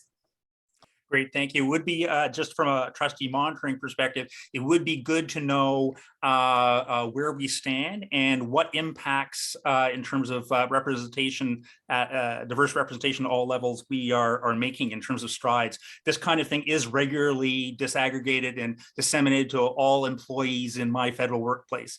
So I would hope that we can have this transparently out there, and that trustees will be enabled to enjoy viewing our progress in those dimensions. Just a couple of suggestions to go through the guiding questions. I noticed that one of the things highly correlated, or I'm most highly correlated with the engagement index is trust in leadership. And I note that a couple of things really jumped to my attention is that trust in senior leadership is a third of employees. 35% believe that senior leadership has my well-being in interest and that kind of thing. And if this isn't a significant driver, the most significant driver in the engagement index, presumably this is something that we need to work on, at least in terms of communication and engagement. And I wonder whether a clue might not be in the very low scores given to the strat plan in terms of its relevance to motivation, and whether it's been successfully communicated, which is down around a quarter of all employees. They're simply not finding it motivating. And so that's in a sense of a fail in terms of one of the points of the strat plan. So so I think engagement and communication, perhaps from the senior leadership, might be useful. That's been something that my own workplace has decided it needs to double down on, which may not be analogous. And I am done. Thank you. I'm done. And I saw that Ms. Giroux turned her camera on. Did you wish to respond to the last question or comment? Thank you, Madam Chair. Through you, only to say that as we look forward to the new calendar year, we are starting to think, hard to believe, but about the next cycle of our strategic plan development. And we certainly are using this data to inform some of our thinking. And we'll be working with the senior team to reflect on that. And we'll, when we get to fairly early in the spring, have an opportunity for board and senior staff to have a conversation about the framework and about our approach and how this data informs maybe some differences in engaging employees in the strategic planning process. Excellent. Thank you very much. Moving on to Trustee Penny. Thank you very much, Madam Chair. And I applaud the efforts of the board to tackle this a little bit uncomfortable subject, because it does feed back onto everyone, including trustees, senior leadership, everyone. I worked for a company that did take employee engagement seriously because corporate Canada considers employee engagement to be one of the key factors in achieving your corporate mission. And I would say that it's probably also the case here. As we know, culture always trumps strategy in any sort of strategic thing. There's a couple of, like Trustee Campbell, there's a couple of numbers that were very, very alarming. I mean, if, you know, I was in school and I had a test and I got a 59%, I would not be enamored with that number. I would work to improve it. However, the more alarming number to me is the 32% participation rate. I think that is, from my experience working with companies, that is the number one thing you need to work on, because you're only getting a third of your employees even caring about replying to the survey. So how can you base any of your decisions based on only a third of your employees replying? I think that is the number one thing I think that we need to work on. I'm just sort of curious. I do have a question though. One of the demographics that was very important in the company I worked at was senior staff participation rate and engagement rate. And I know that that might be a sensitive topic because it might expose or it might identify some of the senior staff, but I'm just wondering, did you have those numbers? Through you, Madam Chair, we did not treat senior staff as a separate employee group. They were part of the union exempt sort of central employee group, and so we don't have those specific numbers. Okay, well, I would certainly hope that amongst your senior staff that you have a 100% participation rate. You know, if you have any of your senior staff that did not participate, I would consider that extremely concerning. And also, if your senior staff were not 100% engaged, that would also be extremely concerning to me. And it's typical that, you know, engagement and connection with local leadership is always much higher than with corporate leadership. That is typical in some of the other surveys that I've seen. Two of the pages in the appendix sort of do stand out. And one is on page 24, where only 35% of respondents considered that the departments collaborated effectively, which talks about, you know, a horizontal problem in the board, and also 44% Odsb policies allow us to have excellent service for our students. That is also very much concerning, and that is something maybe trustees can take. You know, that's a little bit on us maybe as well. And I would like to also point out on page 33, trust in senior staff. And I know this is always a problem, but I think that is another thing that needs to be worked on. So in wrapping up, I thank you for listening to what I have to say, but just a couple of things I think takeaways here is it's really pointless to continue measuring unless you've you know, involved all your staff, including the federations, and you get some root cause determination about what is affecting the engagement of your staff. And that is extremely important. And then you take actions to attempt to do what you can to eliminate, to increase engagement. And then I think future surveys would be valuable because, you know, it's not, I don't think it's valuable if you have not really progressed on any engagement. I mean, it needs to be something that everyone is committed to increase it. And the second thing is, as I mentioned before, get that participation rate up, because as I said before, 32% is quite disheartening.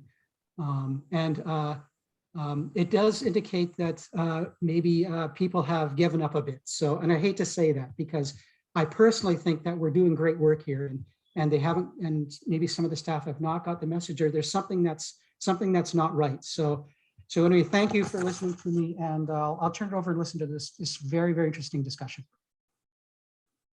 Thank you, Trustee Penny. I think that Superintendent McCoy would like to respond.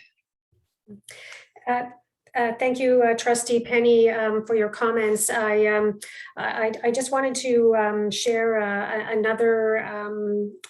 another result that I don't think was that may not have been included in the report, and that was the response to the question about whether or not staff felt that there would be any change or any impact as a result of the survey. And it was roughly, I think, 30% who thought there would be, and about a third who didn't think there would be. But what was, I think what presents an opportunity in that question, as well as in some of the other areas that you identified, is the number who responded in a neutral way. So didn't say yes, didn't say no. And so I think that's where the opportunity lies for us. And I would say that the same thing applies for some of the results that you pinpointed around trust in leadership and the policies and the processes, is that there is a large number of staff who identified in that neutral category, which I think, again, in terms of results, is somewhat unusual that it would be that large, about a third. And so that's, again, where we are focused, and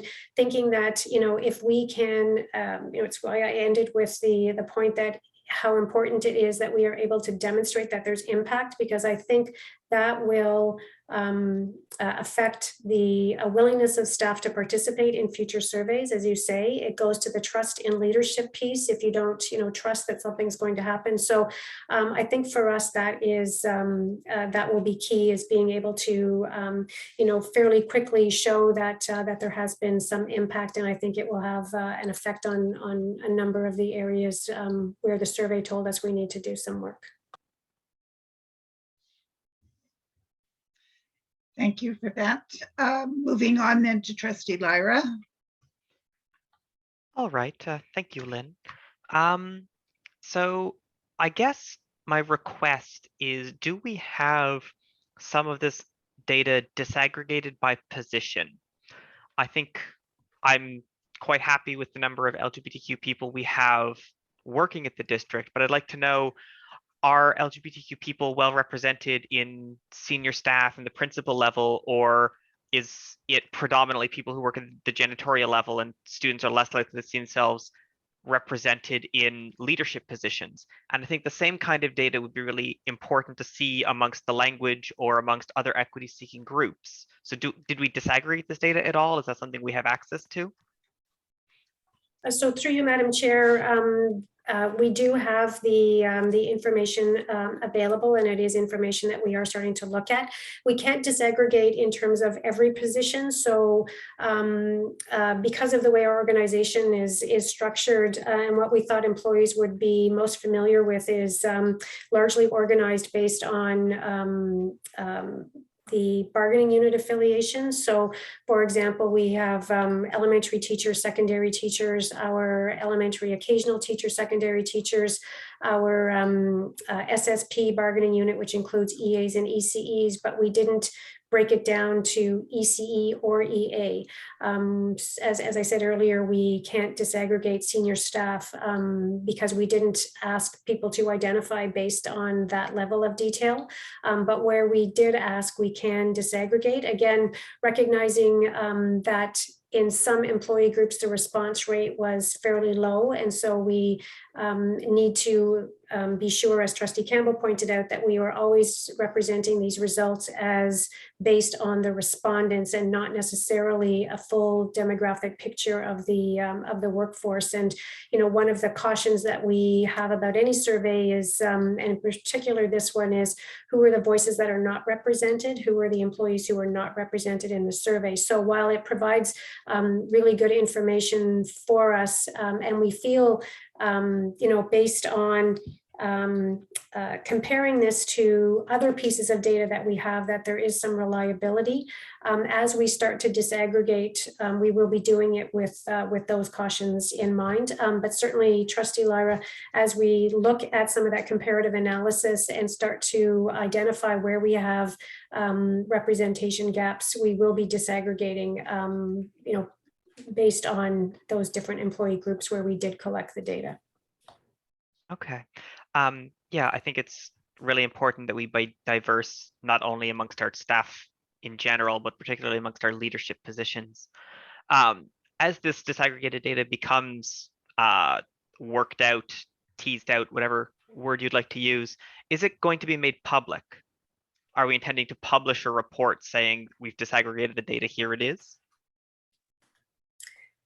Not sure we've necessarily made a decision on that. We have identified that our next, area of focus is going to be on that comparative analysis and looking more closely at the representation across different employee groups and at all levels of the organization.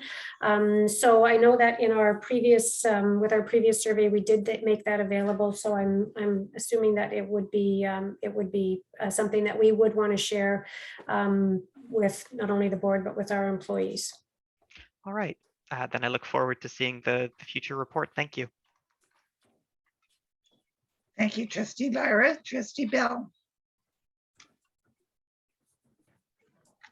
Hi, and through you, Chair. Sorry, I was just trying to put my daughter to sleep as I was listening to this conversation. I'm just going to move into the other room very quietly, quickly. Here we go. Apologies if I missed this, but I was wondering what the plan is to engage the advisory committee on equity, as well as our Indigenous Education Advisory Council, and whether we as trustees will get an opportunity to hear their feedback and recommendations related to this report. Thank you very much, and apologies if you had already addressed it. Through you, Chair. Or Superintendent McCoy. Through you, Chair. No, you didn't miss it, Trustee Bell. We have not indicated that as well. At this point, we don't have we're not on any specific agenda, but certainly, contemplate taking these results to the advisory committees to present in a similar fashion and to hear feedback. Our focus up to this point has been to ensure that we are communicating to our employee groups. So for example, we have, and we've reached out all along through the project with our federation partners and with the employee resource groups that we have that have been established.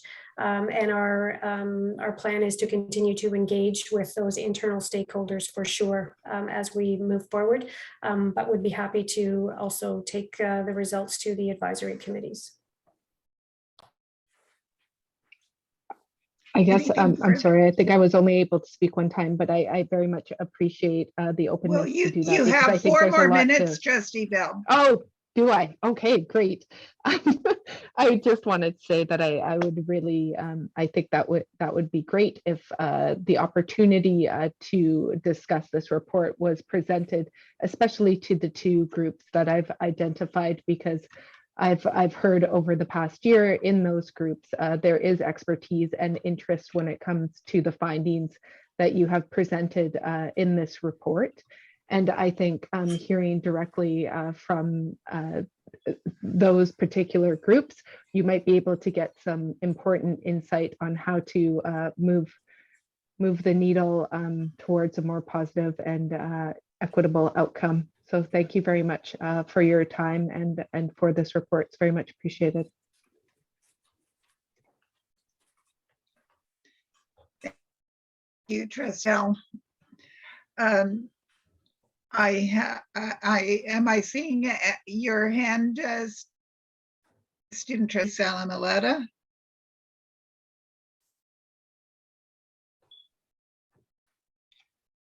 No, that was an artifact on my screen. Sorry.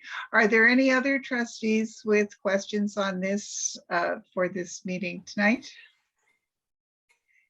If not, I would like to ask Trustee Penny if you could take the chair for a moment, please. Certainly, Trustee Scott, go ahead. Thank you. First of all, a huge appreciation to Superintendent McCoy and all of the people who worked on putting this survey together.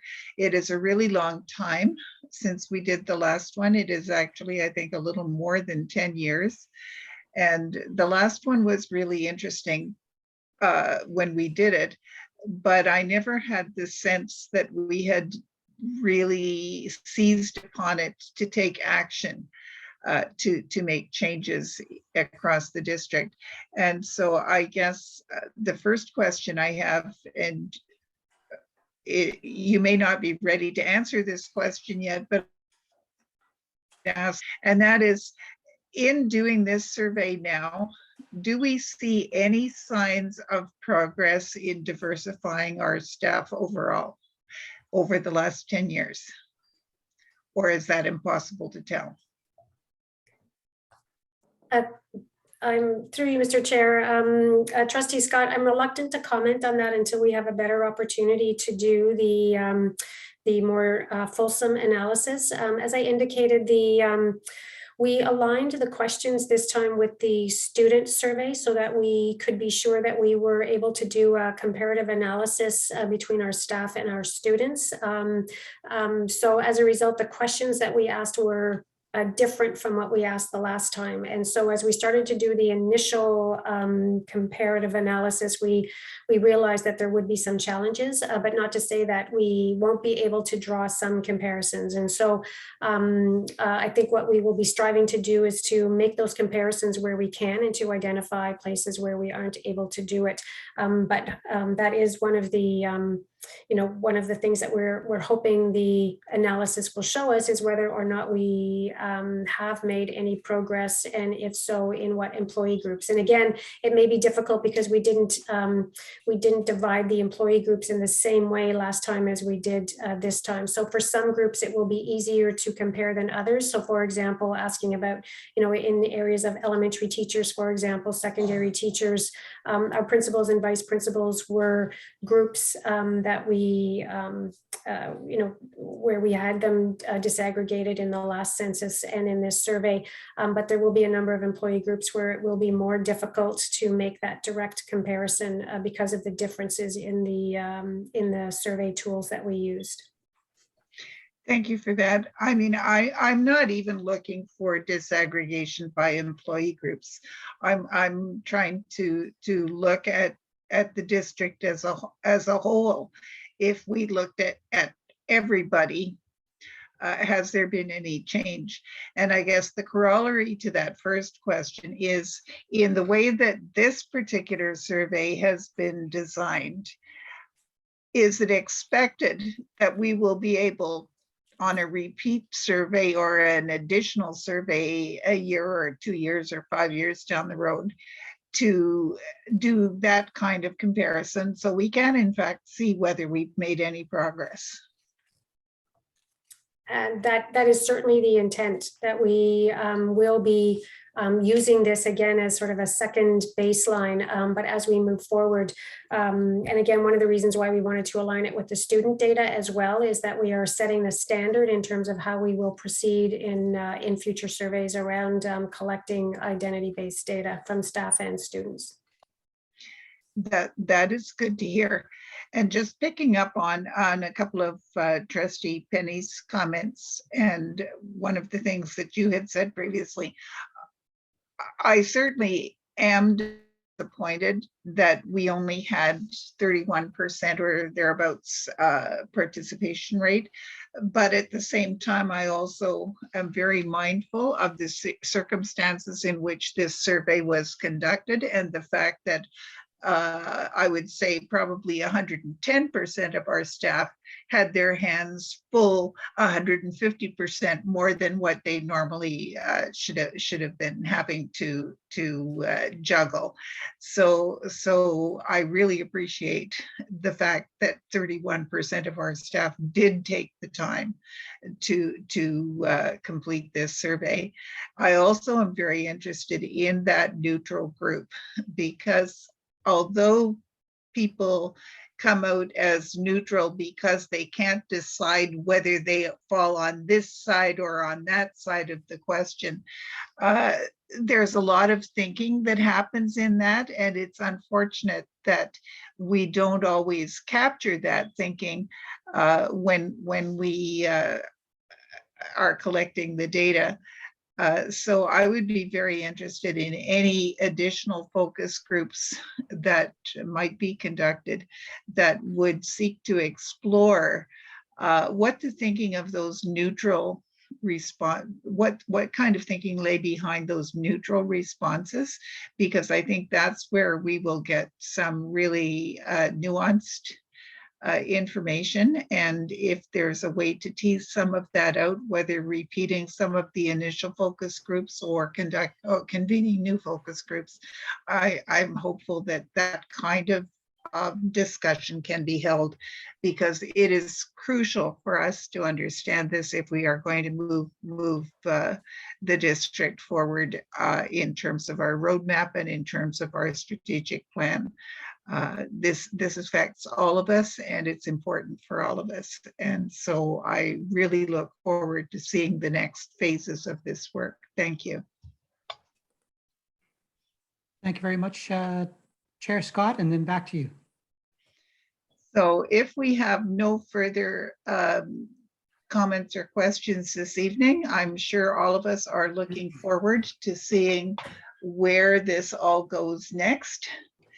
And that brings us to our other discussion item then, item 9.2. Do we have a report tonight from our OPSBA representatives?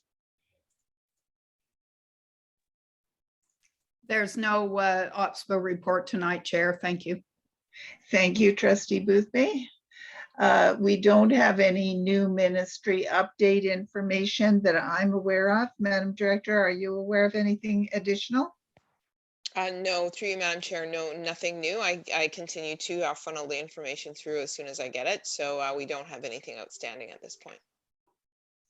And you will see that at item 10, we do have our board work plan there.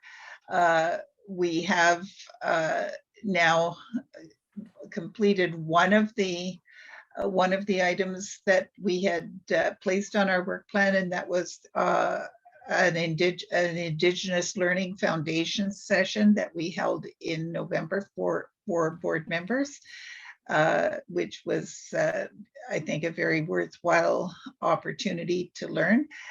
More professional development is planned, and we certainly will have a full timetable with upcoming policy discussions at the board. Moving on then to the matters for information generally. Are there any tonight?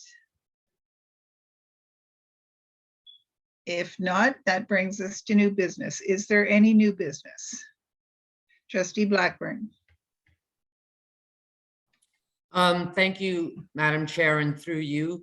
My question is to the director. Since the cancellation of the School Resource Officer program, can you indicate what how the protocols are different and how the district is engaging with the Ottawa Police Service at this time? Thanks, through you, Madam Chair. I wouldn't be able to comment very explicitly on that, but I do believe that AD Reynolds or Superintendent Farish may be able to do so with greater detail than I could. So I see AD Reynolds has turned on his camera. So AD Reynolds, would you care to comment? My comment would be to see if Superintendent Farish might be available, as she's been most recently engaged in those conversations with the Ottawa Police Service. And I did see her before. Oh, there she is. So Superintendent Farish, could you please comment on the question? Sorry. Sure. And just maybe Trustee Blackburn, maybe you could just rephrase it for me or just repeat it. You mentioned the protocols. Yeah, so basically there's some concern in my area regarding the cancellation of the program, and wanting to know if we are engaged with the Ottawa Police Service to re-engage and have like a more formal relationship like we used to have. And now that we don't have it, how are the police engaging with us when there are calls to the schools? Right. Okay. Thank you for the clarification.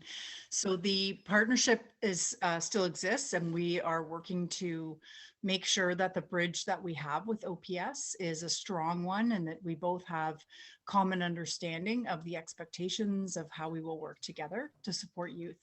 We did issue some more specific direction to schools at the end of August around the ways that they can engage with police, and that police are also working within that same understanding of the calls that we will make for service when needed, and also when police contact us for reasons that they need our support and our help for as well. So we are using the trustee motion that was passed in June as to set the parameters. We have created the policy directives coming forward in the Safe Schools policy still to be approved by the board. But in the meantime, we have been working through sort of what I would call, I think you use a good word, protocol, more procedural language to support administrators and community as well, families, to understand how our relationship has changed and how we are still working as a partner in partnership with the police service. We do have meetings with police service, and we do have an upcoming one to review how things are going, to refine and probably wordsmith some of the direction and instructions that we've provided to administrators, and learn from police service as well some of their observations and findings, and share our experiences thus far in this new way of being in partnership together. So I think we'll learn a lot more in December when we both are able to come together and share our observations and our findings, and work through some of the maybe the unanticipated operational pieces that we can provide further clarity for our administrators and also for OPS as well. May I have one quick follow-up, Madam Chair? Go ahead. Thank you, Madam Chair, and through you. So will the board be given a written update about what's going on? Through you, Madam Chair. We can certainly provide an update for you. I don't think that's been part of our work thus far. We've been working directly with schools and directly with the operational pieces of it. I think you'll see the policy directive updates in the Safe Schools policy suite when we present 3 policies to you coming soon through Safe Schools. But if you would like some additional information, certainly can answer specific questions that you might have about how operations are working in the schools that you're working with. Okay, thank you. Thank you very much. And thank you, Superintendent Farish. And I'm not seeing any other hands for new business. So I would like to take a moment to say thank you as another board year comes to a close and we have an organizational meeting coming up, to say thank you to all of the board members for their work during this year in our meetings, for their participation and to accepting of committee responsibilities, including chairing various committees. We have had some very lively meetings, some very heavy duty meetings with some very significant and often controversial decisions to make. We do not always agree, but what we all are here for is the same purpose, and that is to do as much as we can to promote student achievement and student well-being, and be responsible stewards of the resources that we have available to us. I also would like to express my appreciation to our senior staff in particular for their support of the board through this year, and particularly for providing a lot of answers to a lot of questions, because we are one of those boards. We like to have a lot of information before we make our decisions, and that is much appreciated. So thank you to everyone. And if there is no additional business, I would like to declare this meeting adjourned. Thank you.